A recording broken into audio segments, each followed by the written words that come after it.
Hello and welcome to the Spark Education Programme information session. My name is Sarah Grant. I am the writer and performer of the stage show Spark, and I am also the creator of the Spark Education Programme. And what we wanted to do was to create this sort of information session to release and to live on our YouTube channel a couple of days after the initial launch.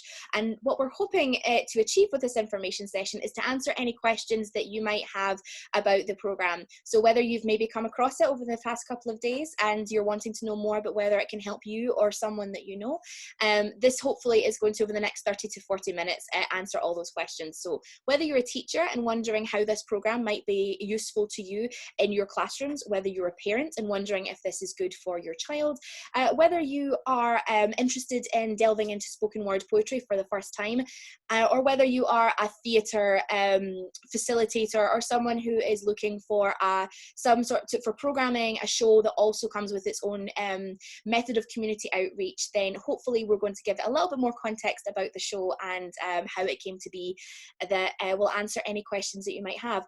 And if you are none of those things I just described, if you're just interested in the programme and the show, then we're very happy to have you here, and we hope to give you some entertaining anecdotes along the way as well.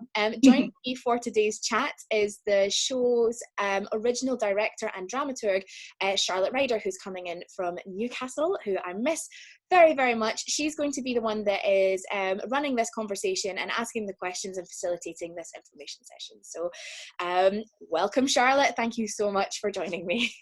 Hello, thank you so much for having me, Sarah. It's an absolute delight to be able to answer some questions and have a bit of a chat about Spark, especially in reference to the educational programme. So to kick us off, quite an obvious one. What is spoken word for people who may not have interacted with spoken word? They might not have heard of it before, or they're used to other forms of poetry from their schooling, from university, from childhood. What is spoken word, and how did you start your kind of your progression with it, and how did you come to spoken word? So a really good question. Spoken word is such a wide genre, like a huge art form, and it's interesting because you can say spoken word poetry or spoken word and it doesn't really matter. I guess the simplest way to define it is that spoken word and spoken word poetry is things that are written specifically to be performed or said out loud. So unlike traditional page poetry, if I'm writing a piece of spoken word, I'm not only thinking about how it looks on the page and how it reads and what I'm putting into it, I'm hearing it in my own voice. I'm thinking about how this is going to live and breathe if I performed it out loud on a stage. So it has an element of theatre to it that you don't really get in traditional page poetry, and definitely from my experience you don't get in schools when studying poetry. In English, I remember the kind of two main elements that come from spoken word, so the written part and the spoken word, were very different. So for studying poetry, you would use critical analysis on the kind of the greats like Carol Ann Duffy and Burns, but then there wouldn't be any sort of follow-up in terms of performing that work. If you were performing it, then you would be doing your solo talk.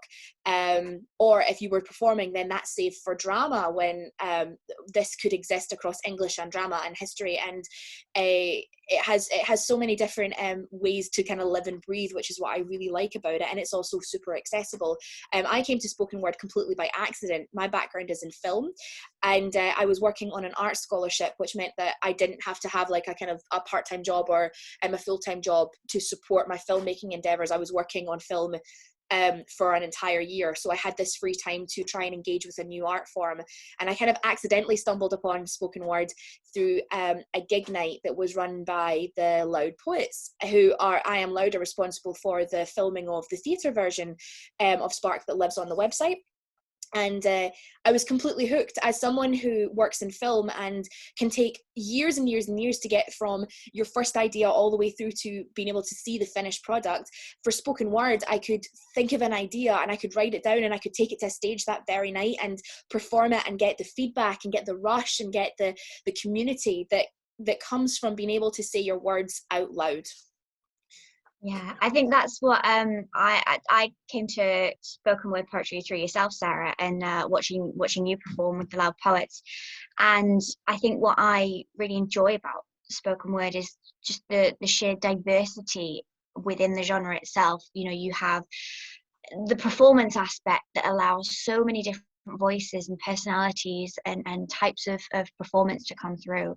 So with bearing that in mind, I wanted to ask you, would you say that your poetry writing or spoken word written sort of practice has evolved with your performance practice, and whether you're, is it kind of, it's kind of a chicken and egg sort of process? Do you think more about the performance aspect before you're writing, or do you write something and then think more about how does this sound or how does this look? I think for me, it definitely starts with the writing, but I guess there is an element of the chicken and egg. But for me, the chicken and egg is the confidence, because writing spoken word a lot of the time is writing not so much like stories like you would if you were writing prose or you're writing film. Then you're kind of standing up there and saying, I have this story that I, Sarah, I'm going to tell you. So it has that kind of like, that authenticity thing of like, I am the storyteller. So it's very personal. It's a very personal experience. So knowing that that's going to be you that stands there and delivers that story is can be very scary, but it's so addictive. It's so empowering as well. So the more that I perform, the more comfortable I am sharing things, because I have never had like a bad experience. Whereas I remember when I was in university, I tried stand up and I really enjoyed it, and I think that I was actually quite good at it. Had lots of comedy stories to tell, but I didn't like the environment. I didn't like that people were in the audience and being like, impress me or else. And that just was like this horrible pressure that I didn't want to feel. Whereas in poetry, I can go and say the exact same things that I would in stand up, but people in the audience are saying, you have something to tell me and I'm here to listen. And that just makes all the difference. So I'd say that definitely my performance element has massively improved, because it's through spoken words and the confidence that comes with that has given me the confidence to actually start putting myself in front of the camera and film work, which has led to a massive advancement in my career. And that wouldn't have happened without spoken word. Also, it gives me the kind of confidence to start pushing and trying new things. Like with the show, it's not just going and doing individual poems, it's having a kind of collection of poems that exist inside a bigger story that's a piece of theatre. I would never have thought to have written anything for theatre, but poetry gave me the confidence to kind of do that. So it's not just this one art form, it's also a gateway to so many different things in your kind of arts life. Yeah, I suppose as well that when you get the opportunity to actually read and perform your own written work, you have like a more of a sense of agency over what you're saying. You know, I think there's when you publish or sort of let your words out to the world, there is that kind of strange thing of how is it going to be interpreted, or how are people going, is this going to get changed? Or with spoken word, you know, your performance is almost part of your voice, and part of the performance comes from you. Talking about spoken word as theatre, how does spoken word, you know, you talk a little bit about how your collection of poems, you never would have thought of writing a theatre piece.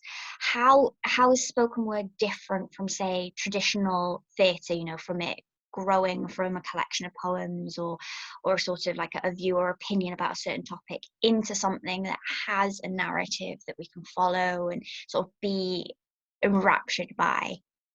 I think, I mean, you totally put like hit the nail on the head earlier by saying that like there's spoken word has such diversity. And I think that's because when a poet stands up, they know that what they're saying is sounding the best that it can sound, because it's being said in their voice.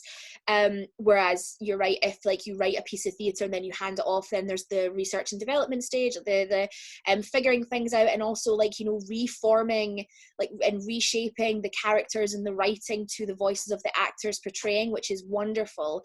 But I think we've seen a lot in the past couple of years the rise of the one woman show, which has been really great to see. It's been wonderful. And there has been that kind of blend between, is it stand-up comedy, is it a one woman show, is it theatre, or is it poetry, is it spoken word? I mean, a good example is Nanette by Hannah Gadsby. As much as that's a comedy Yes. show, it's not a comedy show, it is a piece of spoken word. She's telling a story from start to finish, so that's theatre. So the lines are blurring a little bit, but because spoken word poetry kind of exists on its own and has different little themes, it was really great to be able to like tell this bigger story that I wanted to, but then kind of like slip into comedy and also slip into like my native Glaswegian to help tell a certain part of that story. So it was very freeing. And I also feel that with traditional theatre, if you're going down to watch a show, there is an element of, I guess, expectation of what you're kind of going to see. And the best thing to happen is when that expectation is smashed, you're like, I could never imagine how they ended putting this together. And I think it's, for me anyway, it's easier to kind of be like, if I'm starting with poetry, then I'm already going to smash your any expectations you have of theatre. So it gives me a lot more autonomy to play with what it is that I want to say.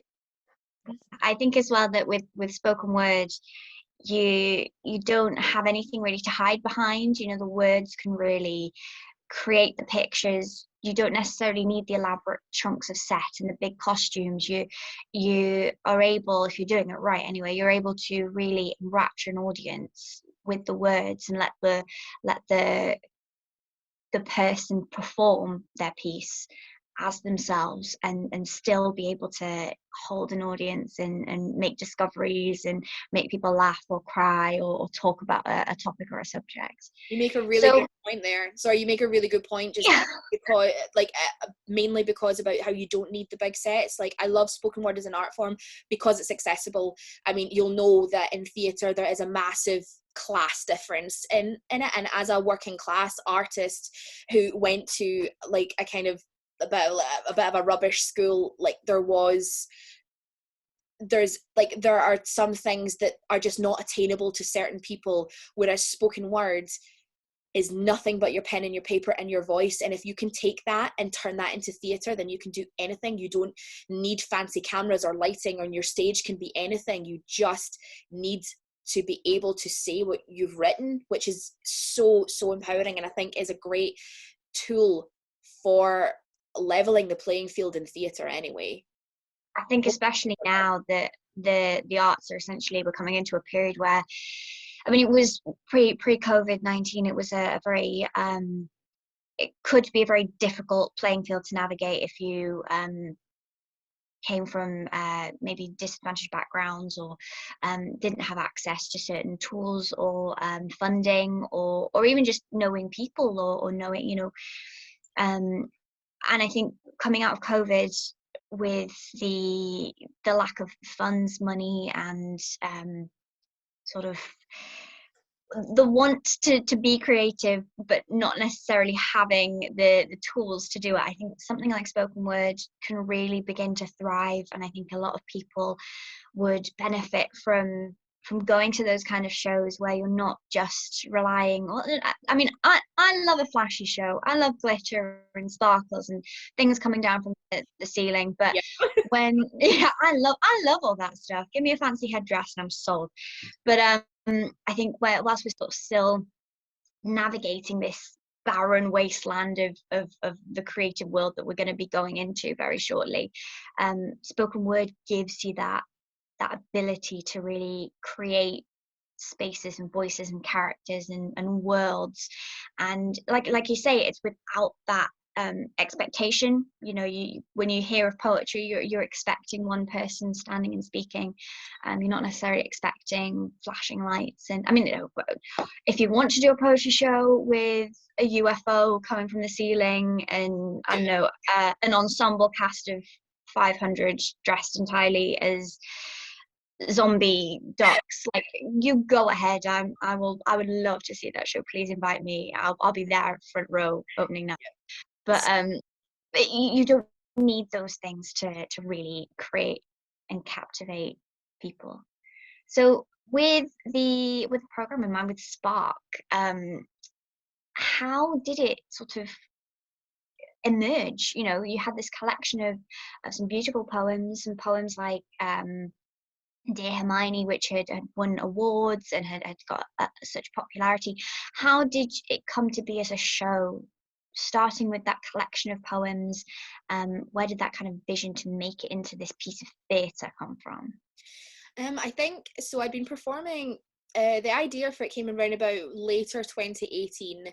And I'd been performing since like early 2016. So I'd been performing for a couple of years, and I'd seen some incredible poets who I knew who'd been on the scene much longer than I have, like Layla Josephine, going and making these incredible pieces of like spoken word theatre. And I was like, that's incredible.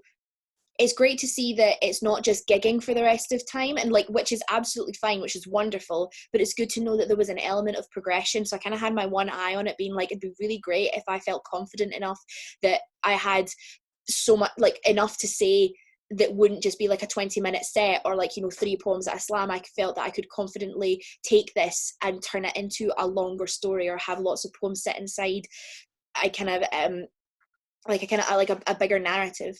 It actually came about, so I was thinking about what would I want to write about, and I knew that I kind of wanted to write something very specifically from my own experience, but I was just like, so I was like, oh, what's your show about? Oh, it's a show about me. Like, I was like, there has to be some sort of vehicle for me to talk about my kind of experience and what it is that I kind of had to say as a person, as a writer, as an artist, and I just hadn't really figured that out yet. And it was me and my sister, who worked in this really horrible shop over one summer together, realised that there was a touring production of Wicked in Edinburgh, which we'd seen multiple times before, but we loved it. We're like, do you want to go tonight if there's tickets? So we just really last minute went, like, got the train across to Edinburgh, sitting right up in the gods, and there was that gorgeous song Defying Gravity, which is like, you know, just before the end of the first half. It's the one that like makes you cry, takes your breath away, and Elphaba like rises into the sky, and we were so high up, there was this big speaker down from the ceiling, and it blocked my view. So like for the big moment of the show, I didn't see it. But then as soon as I was kind of like, oh, my sister, who could see without even thinking about it, like hauled me by the back of the neck and like pulled me across her, and she like completely squashed herself so that I could see too. And it was just this ping, this moment of like my sister's act of putting herself in massive discomfort to make sure that I could see too, that we were there, and just watching this story about 2 misunderstood women trying to, like, you know, navigate themselves, who were like these 2 powerful women who were willfully misunderstood, that just went in my head. I was like, I'm going to write about witches. I knew a little bit about them, how the fact that Scotland, there were a lot of women who were executed in Scotland for the crime of witchcraft, and I was like, this is something that I want to write about. And then it just ended up developing into this research, and that's when I found out that Scotland actually burned 5 times the average of any other country in Europe for because of this kind of misogynistic hatred and fear of powerful women. And I was like, I've got a lot to say about that now. And I was like, I can, without wanting to just like narrow my focus down onto this one story, I can use this one story and my own experiences to draw a link between the 2 and say what it is I want to say, which is, women, you have power and you should use it. That was what I wanted to say, and I figured out how to say it. And it took that kind of lightning bulb moment, but it was great to kind of like, I have 8 poems that I can really tease this out in different ways. So it was great. I had this one thing I wanted to say, this one story that was going to help me say it, and I had multiple poems to really dive into all the bits that I wanted to talk about. It was a really great process, and I kind of look back on it and I'm like, wow, I'm actually really proud of how that kind of came together, because it's not something I would ever thought that I could do. I think that I found it an absolute joy sitting in the room and sort of that kind of a movement from just a collection of poems to being like, okay, well, this could be that the start of this, and then how about we need to set it. I think for a lot of facilitators or people who write or create works with a narrative in it, you're so conscious of thinking of, when is this, where is this, what do we want to say? And I think that we had everything except where are we, and that was the one anchor that we really needed. Everything else was in the poems, everything else was in that collection, and like you say, we could tease it out, so we got that story that we could kind of follow. And as soon as we put it in the woods, and as soon as we gave it that idea of nighttime and the progression of an evening, it just all it was very satisfying to see it slot together and move, and, you know, get get to where it is now. You definitely had a massive hand in kind of playing that, because again, I think, and again, it's probably like a mental block, is I was like, I'm a poet, not a theatre maker, but it took working with you, a theatre maker, to kind of take me seriously. It was like the thing that I think shook me most out of it is the fact that you were like, why aren't you taking this as seriously as a piece of theatre? And I'm like, I don't know, it's just a poem. And just being able to have that kind of like, you know, that assurance that came from yourself as a theatre maker, being like, this is a story that deserves to be on this stage for longer than just the 20-minute set that you might normally get. That just it's just an attitude thing. So if there's any poets that are watching this who have been poets for a while and wanting to think about their show, my biggest thing is like, well, one, work with Charlotte. Yeah, folks, hi. To people who work in theatre and kind of demand the space to take up, and know that you have enough in your archive and in your talent and your ability to deserve that time on that stage. I hope to see more spoken word theatre shows emerge, because especially like just from the scene that I occupy in Scotland, there's so many incredible talented spoken word artists that I'm like, shut up and take my money and just go do shows. I want to see them. With that thought in mind, Sarah, are there any particular poets, spoken word poets, that if people are really interested in the program and they want sort of more people that they can Google or look up on YouTube, is there anyone in particular that you'd like to give a shout out to, or say great inspiration, or someone that you just think is really good to have a look at? There's so many to mention, absolutely so many. I mean, I've worked with I Am Loud for a while now, and all the poets in that are great poets. I'm also a huge fan of like Leila Josephine, Catherine Wilson, Georgia Bartlett McNeil, and these are all just Scottish-based poets. Doug Gary, Alex Clark. Oh, there's so many. I actually can't, but I can't think about how many there are right now, but what I will say is there's a Facebook page called Poetry and Spoken Word in Scotland, which is just a great resource for if you're interested in poetry in Scotland. Also, in the workbook for the programme, if you download it, at the end of every chapter in the workbook there is a reading list of 3 poems by other artists, because I'm very aware that in the poem and in the show all you're really exposed to is how I do poetry, and there are as many ways to do poetry as there are people in the world. So it's great to get to see different people do what we talk about in the chapters, but in a completely different way. So even if you're just looking for some incredible YouTube poetry spoken word holes to fall down, I'd recommend downloading the workbook and having a look at the reading list. There's just a couple of videos at the end of every chapter, so highly recommend. I love the reading list. Like, it's made me go down many a YouTube hole, so I highly recommend checking that out. But yeah, thanks for doing some nice little name drops there. So we've had a little talk about how the show came together, but we've also hit a little bit of a snag as 2020 kind of hurtles to existence.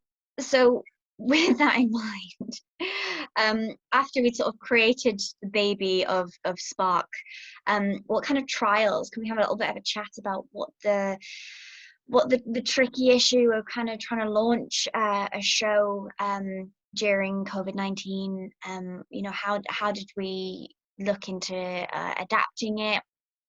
What's the sort of plan into making it sort of more accessible? How did it change from our original plan? What was our original plan? So the trials of COVID-19 and Spark.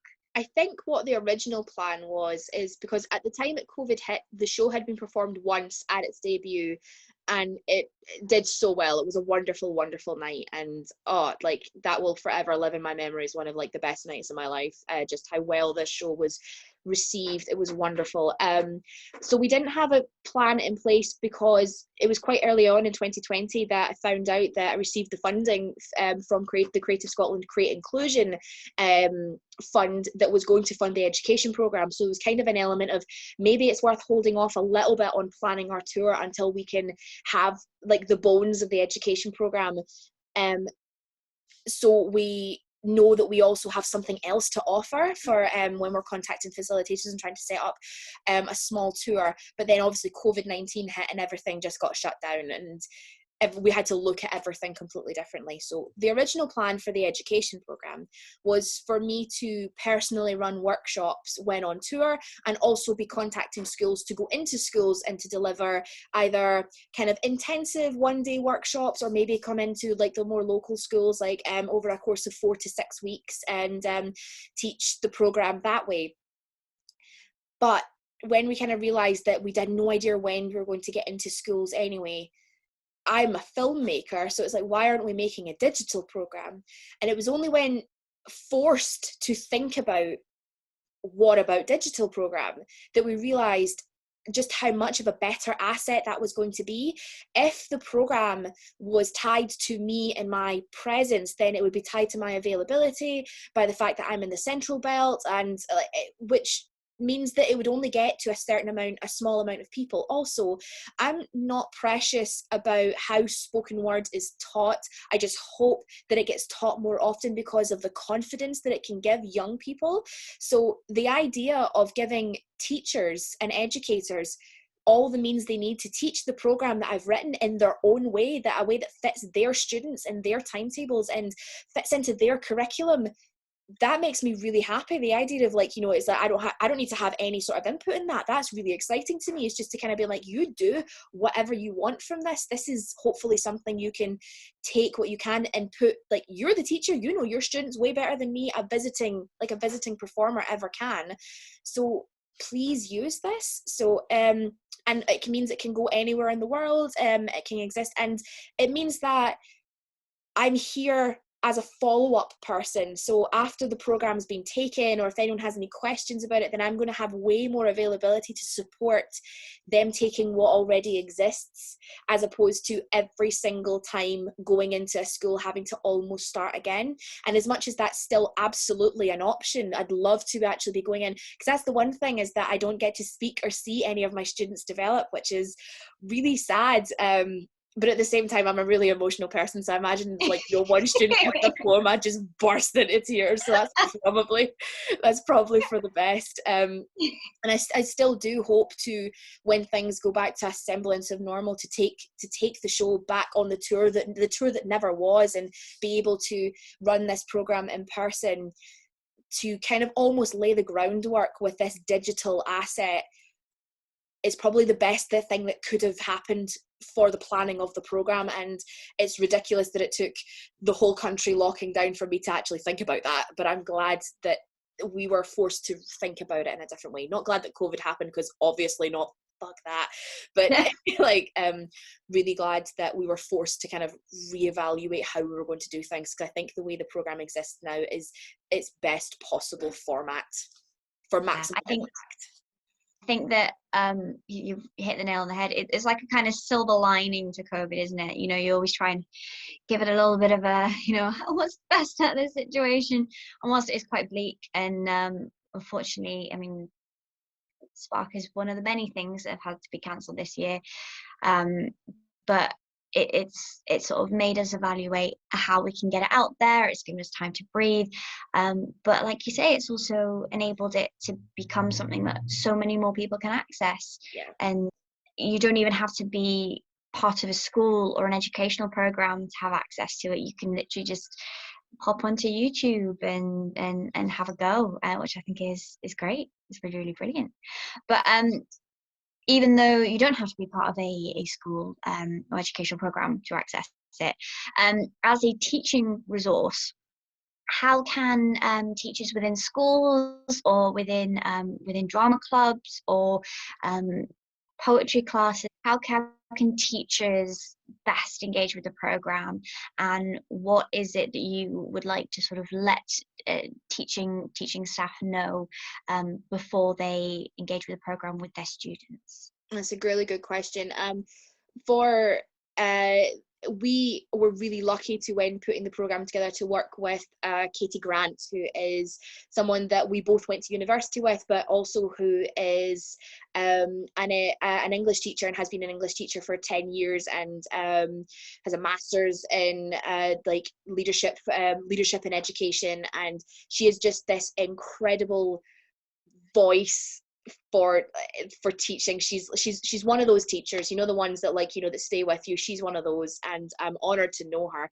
And it was just really great to have her input at every stage of the project of how to best accommodate teachers in this program. So as much as it can be there's the program that you can take yourself, there is this whole hub of resources. I was planning on doing videos that lasted like 30 minutes for each one, just to kind of like hold teachers by the hand and walk them through it. And she's like, teachers are more than capable, they don't need it. Give them a 2-minute video and a lesson plan, or not even a lesson plan. Don't give them timings, because they will work with what they are. And just having someone say that just made things so much easier. I'm like, yes, of course, teachers need all the autonomy.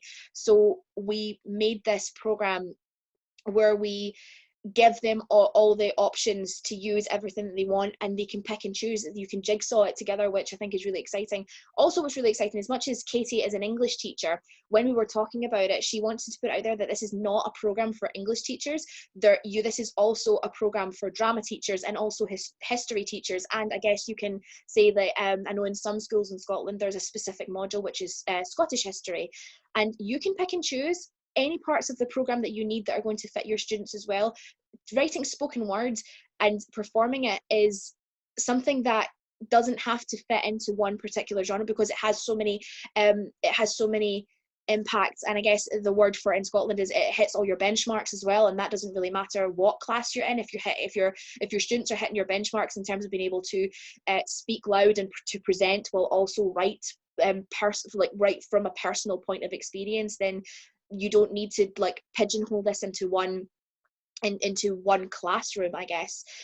What the best thing to do I'd say for educators is to know that everything comes from the show, which is why the show is available and it's free and it's online. So the show is an hour long and it's a piece of theatre, and would be what I'd hope would be the starting point for your students. It's not essential. If you wanted to go a little bit more off book, you can in the lesson plans you can pick other poems. You just have to do a little bit more legwork to do that, whereas for Spark it's kind of more laid out for you.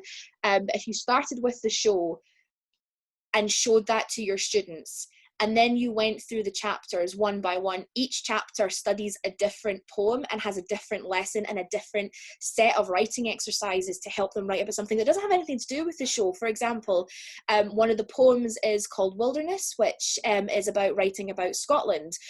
So there's a chapter about writing about place. You don't have to link it to Spark at all. You can write about place from anywhere.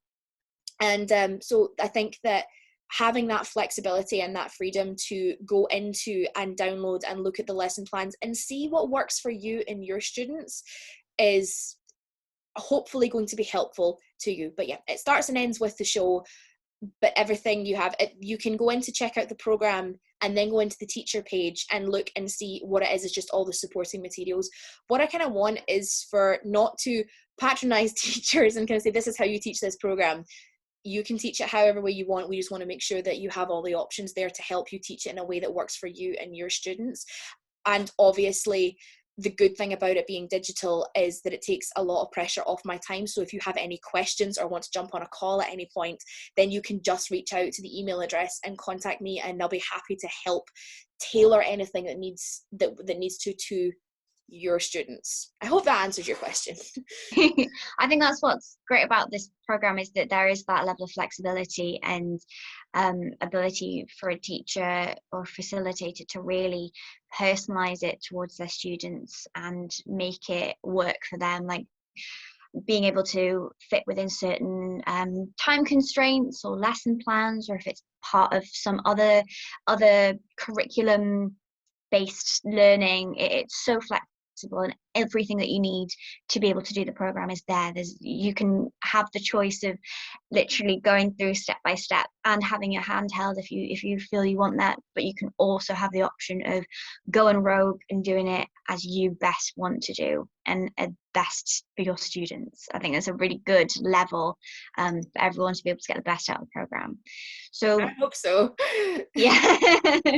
Going forward with the show, what are our kind of plans, hopes of the future, not just for the show for Spark, but as well professionally as a spoken word artist yourself, Sarah?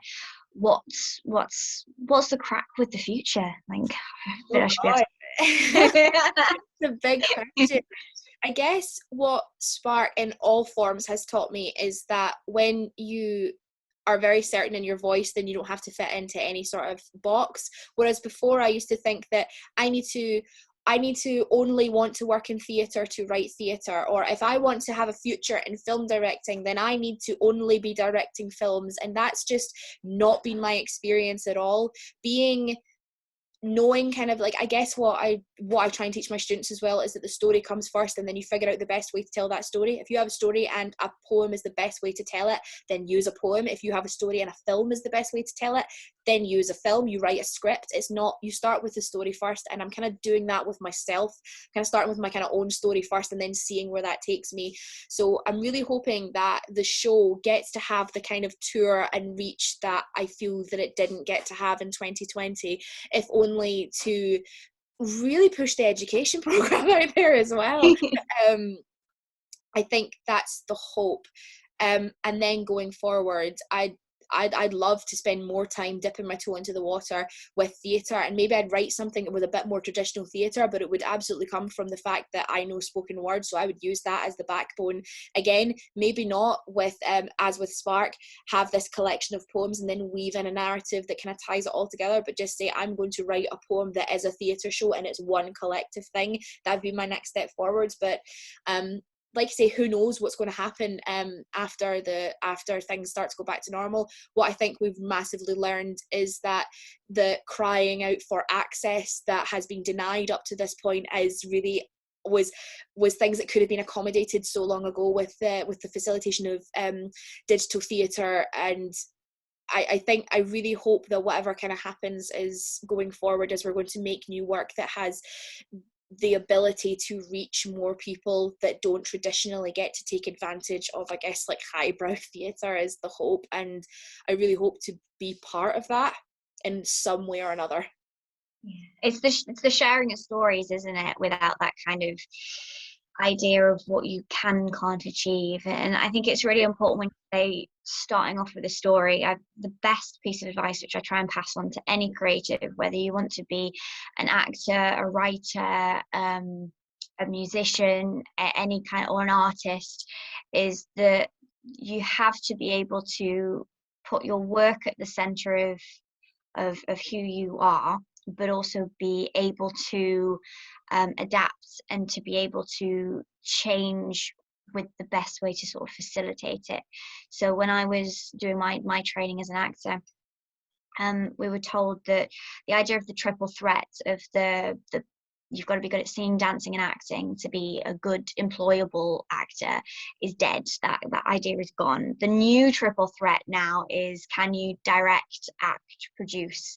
Can you I don't know, compose as an actor musician? Can you I don't know, do poetry? Can you direct? Or, you know, it's the idea is that you can facilitate your own work in the way that it needs to be shared. Hybrid theatre, man, it's definitely. Yeah. So yeah, what a wonderful chat. I hope that's answered a lot of people's questions they might have about the program. Are there any other thoughts that you think that we might not have covered, or anything that you'd like to say for people who are about to start the program, or equally those who might have just finished the program? Any kind of ending thoughts? I guess like my main kind of concern is that I felt that there was so much I could say to teachers, but that it'd be hard for me to actually say it in the kind of marketing materials that are kind of being sent out to schools as the first point of information. So I guess what I want to say is that I think that I didn't have a great time in high school, but I know that a lot of it had to do with my own confidence, and I didn't know what to do with it. So I really hope that in some way or another, this program is going to help people be able to find out what their voice is and how to use it to stand up for themselves and to just feel a bit more secure in who they are. If there are any teachers that I know that, like, all teachers want their students to feel that empowered in that way, and if there's any way that the Spark Education program can be a part of it, I really hope that they take that advantage. And if they think that there is a way that needs to be tailor-made, then please reach out. Like, we really want to be working with schools, and hopefully within the future we'll be doing more of a direct outreach to hopefully be like, is this something you'd want to see in your classrooms? But for now, please feel free to reach out. And if you are about to start the programme, then I wish you a lot of time, happy writing, and please